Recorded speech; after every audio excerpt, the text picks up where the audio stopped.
Olá pessoal, bom dia.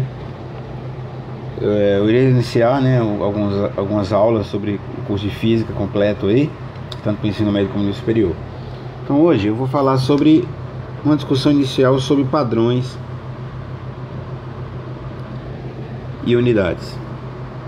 Pessoal, antes de iniciar o curso de Física, o aluno ele tem que saber algumas coisas, Então a gente, quando está estudando, a gente acaba vendo algumas grandezas. Por exemplo, a gente fala de tempo, a gente fala de comprimento, a gente fala de massa, e aí vai. Então assim, é importante você conhecer, saber as grandezas, porque isso acaba sendo o pré-requisito para você começar a estudar um assunto de física, quando você vai determinar algumas grandezas. Então, mesmo que você esteja na física ou na própria engenharia, você acaba tendo que saber coisas importantes, Então, eu vou começar a falar algumas coisas aqui, que eu acho que são relevantes. Por exemplo, a gente trabalha muito quando a gente fala de grandeza, a gente acaba usando alguns prefixos, Então, por exemplo, 1 quilômetro, a gente pode expressar assim: a gente sabe que é 10 a terceira metros,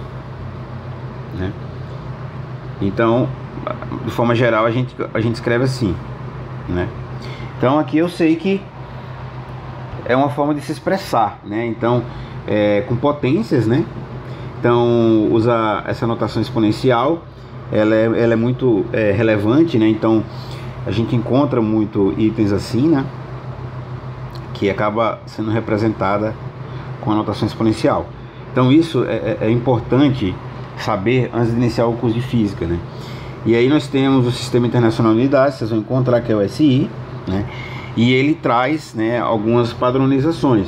Isso porque é importante que todo mundo que vai publicar um artigo, alguém lá na China, no Japão, nos Estados Unidos, no Brasil, ele, quando vai representar no seu artigo, geralmente tem uma padronização, na Europa, para que você consiga entender o que as pessoas estão falando, Porque os dados devem ser públicos, quando você publica, as pessoas podem testar a sua teoria, É assim que é feita a ciência, Outra coisa também que é muito importante, que a gente encontra muito, é essa abreviação de 1 kg, que é igual a 10 a terceira gramas, e que geralmente é representada 10 a terceira gramas, Então, essa equivalência que é verdade, Então a gente encontra muito isso nos livros de física, Então, outra grandeza também muito usada, 1 kW, que é 10 a terceira watts, que é igual a 10 a terceira watts. Então, pessoal, a gente está falando aqui de apenas de nomenclatura, Então, essa prefixo das unidades, usando notação exponencial. Então, esse é um exemplo básico, que a gente está vendo aí. Para comprimento, Para comprimento, nós também temos, algumas grandezas usadas. Por exemplo, o nanômetro, que é muito usado quando está escala menor, escala atômica, a gente sempre fala disso, é 10 a menos 9 m, ou seja, 10 a menos 9 metros, Outra grandeza também, 1 micômetro, que é 10 a sexta metro, 10 a sexta. Aí 1 milímetro, sabemos que é 10 a menos 3 metros. Então tudo na notação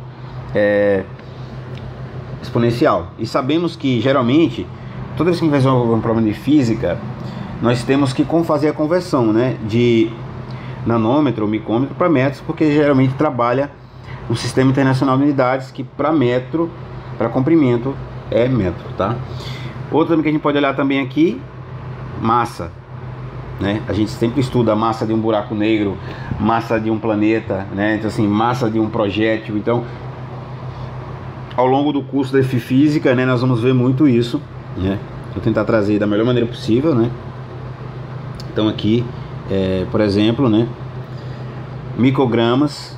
1 micrograma é igual a 10 a menos 6 gramas, Que aí, se a gente for botar para quilo, é 10 a menos 9 quilogramas. tá? Então é importante, pessoal, porque um dos problemas de física que você tem que ter atenção quando você está estudando física, a primeira coisa que você deve fazer depois que você entender o problema é você verificar qual a grandeza das unidades que você está trabalhando, né? Então a gente vai falar muito sobre isso. Então é importante perceber se todas as grandezas estão, né, da forma equivalente. Tempo, uma coisa também que é indiferente, né? Tempo não tem jeito. A gente fala, né, de tempo toda hora, né? O tempo é um assunto muito complexo, que tem várias vertentes. E eu quero dizer a você que geralmente a gente sempre está preocupado com o tempo, né? Então aqui não vai ser diferente. Então um nanossegundo equivale a 10 a menos 9 segundos, né? Então segundos pelo acordo do Sistema Internacional de Unidades vamos dizer assim, né, o tempo representado em segundos, né, no Sistema Internacional de Unidades. Então geralmente quando a gente está calculando, né, o tempo, a gente tenta fazer a mesma coisa, a gente tenta mudar de microsegundo para segundo, né, quando a gente for resolver um problema de física, tá? Então essa é uma questão que é muito importante, tá? Então eu queria de forma simples, né, trazer esse conceito, né, de grandeza no sistema internacional, né? Então assim, nós podemos falar que esse sistema internacional de unidades geralmente é adotado no Brasil, na Europa, né, ou outros países. Já, pessoal, vocês vão perceber quando for estudar no sistema americano, norte-americano, né? Lá geralmente eles usam um sistema diferente. Então, por exemplo, no Sistema Internacional de Unidades, a temperatura é graus Celsius. No americano, geralmente é Fahrenheit. Mas aí, essa é a ideia básica, né? A gente vai se ater ao Sistema Internacional de Unidades. Então, eu vou trazer mais conteúdo sobre isso. Mas basicamente eu queria apenas relatar a nossa primeira conversa, a nossa primeira aula, né? Que eu vou chamar de conceito, né? Fazendo o conceito, né? Botar assim, fazendo o conceito. Então, pessoal, é isso que eu queria falar hoje para vocês. E nas próximas aulas a gente vai estudar um pouco mais.